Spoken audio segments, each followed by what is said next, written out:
Hello दोस्तों, स्वागत है आपका आपके इस चैनल पर। फिर हम सब जो इकोनॉमी का अगला पार्ट है उसको हम ऐसा देखेंगे। पिछली कक्षा में हमने देखा था कि अर्थव्यवस्था जो है वो राज्य के आधार पर कैसे डिवाइड किए जाते हैं और कितने प्रकार के होते हैं और क्या होते हैं, उस सब के बारे में डिस्कस किए थे। आज हमसे देखेंगे कि जैसे विकास के आधार पर हमसे डिसाइड किया जाता है, विकास के आधार पर देशों को भी 3 कैटेगरी में डिसाइड किया जाता है। जैसे कौन सा देश है जो विकसित देश है, कौन सा देश है जो विकासशील देश है, और ऐसा कौन सा देश है जो अल्प विकसित देशों में आता है। ठीक है, तो इसका आधार क्या होता है? देखिए, कौन सा देश विकसित है, विकासशील है या अल्प विकसित है, ये आधार होता है कि उस देश का जो नागरिक है वो प्रति व्यक्ति आय जो होता है वो कितना होता है। ठीक है, तो ये प्रति व्यक्ति आय जो है डिसाइड कौन करता है? ठीक है, तो दुनिया में एक संस्था है जिसका नाम है वर्ल्ड बैंक। ठीक है, अब इसके बारे में हम सब थोड़ा सा जानकारी इकट्ठा करेंगे कि विकसित देश है उसका प्रति व्यक्ति आय जो है वो कितना होना चाहिए। ठीक है, तो अगर कोई अमेरिकी डॉलर में डिसाइड किया जाता है, यूएसए डॉलर इसका मतलब है। ठीक है, तो अगर कोई व्यक्ति $13,206 या इससे अधिक प्रति व्यक्ति अगर वहां कोई कमा रहा है तो उस देश को हम किस कैटेगरी में रखते हैं? विकसित। इसका मतलब है कि वह देश जो है वो क्या है? विकसित है। जैसे हमसे देखते हैं अमेरिका जो है, अमेरिका हो गया, फ्रांस हो गया, ये सब आता है, इस सब कैटेगरी में विकसित कैटेगरी में आता है। ठीक है, अब उसी तरह से विकासशील देशों की अगर हम बात करेंगे कि कौन सा देश है जो विकासशील के अवस्था में अभी चल रहा है, जैसे तो उसको डिसाइड कैसे करेंगे?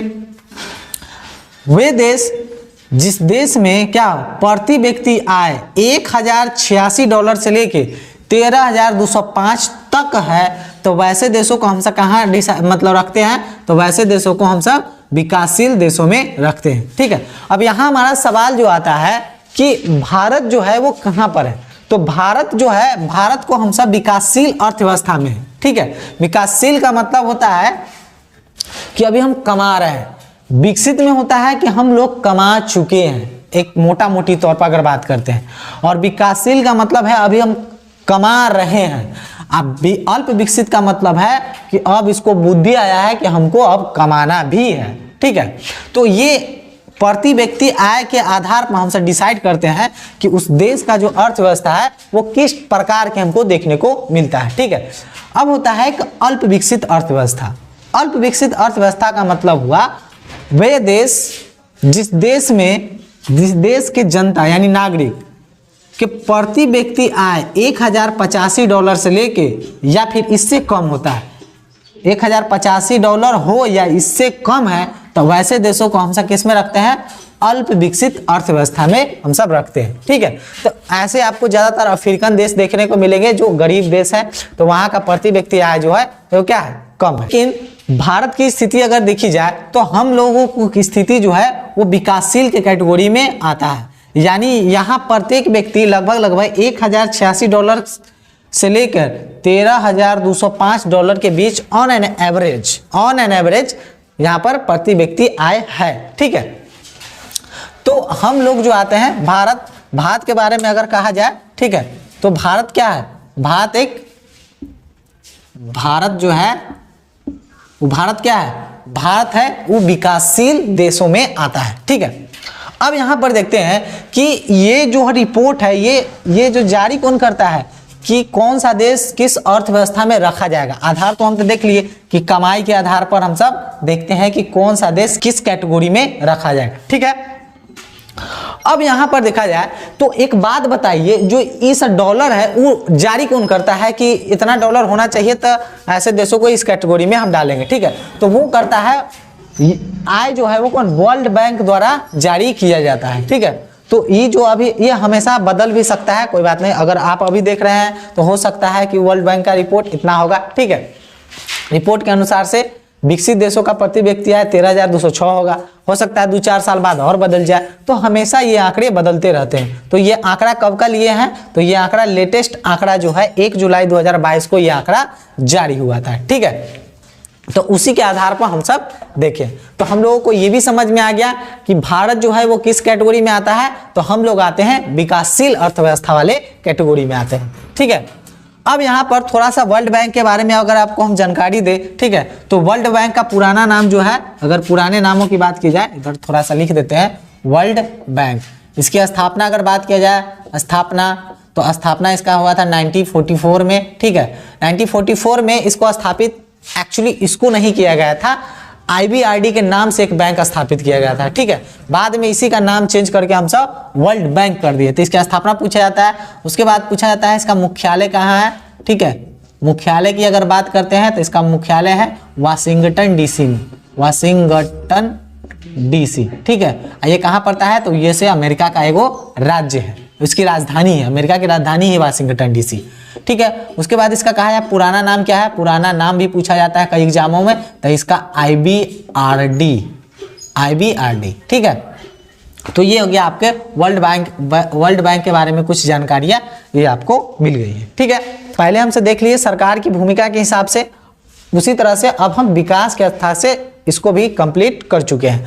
अब इसका नेक्स्ट आधार है, वह हमसे देख लिए कि विकास के आधार पर हम किस कैटेगरी में देख लिए। अब हमसे देखते हैं कौन कौन क्षेत्रों की भूमिका जो है वो कितनी परसेंटेज है, उसके हिसाब से हम सब अर्थव्यवस्था को देखेंगे, ठीक है। देखिए ये खत्म हो जाता है तो लास्ट में हम क्षेत्र देखेंगे कि प्राथमिक क्षेत्र, द्वितीय क्षेत्र और तृतीय क्षेत्र, ये सारी चीजें हम सब देखेंगे, ठीक है। लेकिन अब हमसे देखते हैं तीसरा जो कैटेगरी है, क्षेत्रों के आधार पर जो है किसी देश की अर्थव्यवस्था है वो कैसी है, उसके आधार पर हमसे देखते हैं। देखिए कृषि अर्थव्यवस्था वाले देश किसको कहेंगे, ठीक है। तो वैसे देश जिनके GDP में कितना 50% या इससे अधिक होना चाहिए, ठीक है। इसी की जो भूमिका है वो 50% से अधिक है, तो वैसे देशों को हम कहेंगे कि कृषि प्रधान अर्थव्यवस्था है, ठीक है। उसी तरह से औद्योगिक अर्थव्यवस्था, तो किस देश को कहेंगे कि औद्योगिक अर्थव्यवस्था है, तो देखिए वैसे देश जिनके GDP में 50% या इससे अधिक उसकी भूमिका होती है, तो वैसे देखो देशों को हम कहेंगे औद्योगिक अर्थव्यवस्था वाले देश। उसी तरह से हमसे कहेंगे कि सेवा अर्थव्यवस्था वाला देश किसको कहेंगे, फिर से वही वैसे देश जिनके GDP में 50% या इससे अधिक इसकी भूमिका होती है तृतीय क्षेत्र यानी सेवा क्षेत्र को, वैसे देशों को हम सब सेवा क्षेत्र अर्थव्यवस्था कहेंगे, ठीक है। सेवा वाले अर्थव्यवस्था देश कहेंगे, ठीक है। अब देखिए भारत की जो अर्थव्यवस्था है वो क्या है, तो भारत की अर्थव्यवस्था अगर हम बात करते हैं 1950 में जब भारत आजाद होता है 1950 से कहानी अगर हम बात करते हैं, ठीक है, तो शुरू में हम लोगों को यहाँ सबसे ज्यादा क्या होता था, कृषि होता था। तो उस वक्त जो है 1950 के करीब में हम लोगों का देश जो था वो कृषि प्रधान अर्थव्यवस्था था, ठीक है। उस वक्त हम लोगों की जो इसमें भूमिका होती थी वो काफी ज्यादा होती थी, 50% से अधिक होती थी, ठीक है, मतलब काफी। लेकिन धीरे धीरे समय बदला, हमारे यहाँ भी औद्योगिकरण शुरू हुआ, लेकिन ज़्यादा लेवल पर हम सब नहीं गए, बस यही हम लोगों की एक कमी है। खैर उसको आगे हम जरूर बताएंगे कि क्या क्या कमी रही हम लोगों की, कि हम सब डायरेक्ट प्राथमिक क्षेत्र से छलांग मार गए तृतीय क्षेत्र पर, ठीक है। धीरे धीरे समय बढ़ता गया और आज फाइनली अभी अगर बात करते हैं 2021-22 का रिपोर्ट के अनुसार में, तो भारत में जो है वो सेवा क्षेत्र की भूमिका जो है वो कितनी है, 53.66 है, और औद्योगिक क्षेत्रों की भूमिका जो है वो कितनी है 29.02% है, और कृषि की भूमिका सबसे कम है। भारत में सबसे कम अगर किसी क्षेत्र तीनों में से कम ही है तो वो है कृषि की भूमिका साफ कम गई है, और सबसे ज्यादा क्या हो गई है, सेवा। तो अगर भारत की अगर बात किया जाए कि भारत जो है ये तीनों में से कौन सी अर्थव्यवस्था टाइप की है, तो भारत जो होगी क्या होगा, सेवा अर्थव्यवस्था वाले देश, ठीक है। भारत में यही क्रम है, ये एग्जामों में पूछे जाते हैं, क्रम सजाने के लिए पूछे जाते हैं, या फिर वनडे एग्जामिनेशन में डायरेक्ट पूछे जाते हैं कि भारत में जो है वो किस क्षेत्र की भूमिका ज्यादा है। तो हम यहाँ पर सीधा सीधा देख रहे हैं किसकी, सेवा क्षेत्र की भूमिका ज्यादा है, ठीक है। सबसे कम किसकी है, तो कृषि की हम सब देखते हैं कम होता है, ठीक है। ये समय के अनुसार बदल भी सकता है। मान लिया जाए कि अगर कल को होकर अगर सेवा क्षेत्र में कमी आ जाए, बाय द वे इसमें बढ़ोतरी कॉस के आ जाए, ठीक है, तो भारत के GDP में इसकी भूमिका ज्यादा हो जाएगी, तो हम कह देंगे कि भारत का जो अर्थव्यवस्था हो जाएगा वो किस टाइप की हो जाएगी, औद्योगिक अर्थव्यवस्था टाइप की हो जाएगी, ठीक है। इसमें ज्यादा कुछ नहीं था, यही नॉर्मल चीजें थी, ठीक है। अब इसके बाद हमसे देखते हैं कि खुली और बंद अर्थव्यवस्था टाइप की देश किसको हम सब कहते हैं, ठीक है। तो इसको आप चाहे तो स्क्रीनशॉट ले सकते हैं।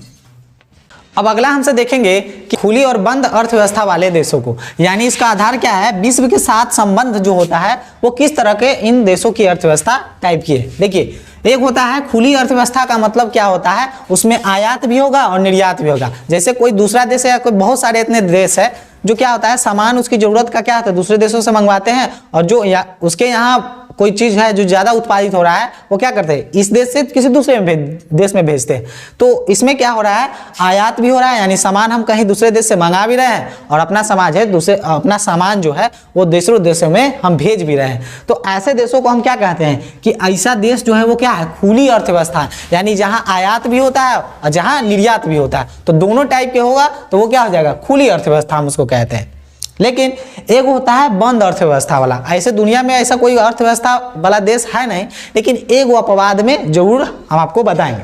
तो देखिए, वैसा देश जहां पर ना आयात होता हो ना निर्यात होता है, ना ही वो अपन दूसरे देश से ना कोई सामान मंगाता हो और ना ही अपना देश से किसी दूसरे देश में सामान भेजता हो। ठीक है, ऐसा करने वाला दुनिया में ऐसा कोई देश एक्चुअली है नहीं, लेकिन एक है जिसको आपने सुना होगा, उत्तर कोरिया। उत्तर कोरिया। अब उत्तर कोरिया है वही किम जोंग उन वाला, वो क्या करता है अपने देशों में क्या करता है, वहां पर गॉड नहीं चलता है, किम जोंग उन की पूजा करो, उसके माता पिता उसके दादा दादी, इस तरह का सिस्टम है। उत्तर कोरिया में ऐसी स्थिति है कि वो चारों तरफ बॉर्डर क्या है, क्लोज किया हुआ है। ठीक है, ना ही उत्तर कोरिया में कहीं से सामान आता है और ना ही उत्तर कोरिया से सामान किसी दूसरे देश में जाता है। तो यहाँ पर ना ही आयात हो रहा है ना ही निर्यात हो रहा है, तो इसका मतलब वो उत्तर कोरिया जो होगा वो किस टाइप के अर्थव्यवस्था वाला देश होगा, बंद अर्थव्यवस्था वाले देश। ठीक है, अब मेरा सवाल ये है, अभी आप ये सोच रहे हैं कि अच्छा एक बात बताइए, कहीं दूसरा देश से सामान आता नहीं होगा, जाता नहीं होगा, तो वहाँ पर कृषि कैसे होता होगा। देखिए, कृषि के लिए क्योंकि बहुत सारी चीज़ों की जरूरत पड़ती है, जिसमें से यूरिया एक नाम आपने सुना होगा। ठीक है, तो वो क्या करता है, यूरिया वहाँ पर होता नहीं है, वो क्या काम करता है, किम जोंग उन कहता है देखो कोई भी जो पेशाब है जो मूत्र है वो क्या करता है, वहां पर कोई फेंकता नहीं है, वो क्या करता है, इकट्ठा करो इसको फैक्ट्री में पहुंचा, और उसी मूत्र, क्योंकि हमको पता है कि मूत्र में जो होता है वो यूरिया होता है, उसके थ्रू वो यूरिया निकालता है मूत्र इकट्ठा करके। सोचिए उसकी स्थिति क्या है। उसके बाद उसी से निकाला गया यूरिया को ही क्या खेती के लिए यूज किया जाता है, लेकिन उतनी मात्रा में खेती हो नहीं पाती है, लेकिन फिर भी जैसा उसका चल रहा है वैसा चलने देता है। कहता है कि हमको किसी की जरूरत नहीं है, हम जो है हम खुद दे काफी है। ठीक है, तो इस तरह का है कौन, उत्तर कोरिया, किम जोंग उन। ठीक है, तो उसकी जो देश की अर्थव्यवस्था है वो किस टाइप की होगी, बंद अर्थव्यवस्था वाली। बाकी बात दुनिया की सारी अर्थव्यवस्था लगभग क्या है, खुली अर्थव्यवस्था टाइप के देखने को मिलती है, क्योंकि हर देश एक दूसरे से व्यापार यानी मंगाता है और भिजवाता है, आयात निर्यात दोनों चलती है। ठीक है, खाली इसको छोड़कर। तो ये हो गया विश्व के साथ संबंध के आधार पर हम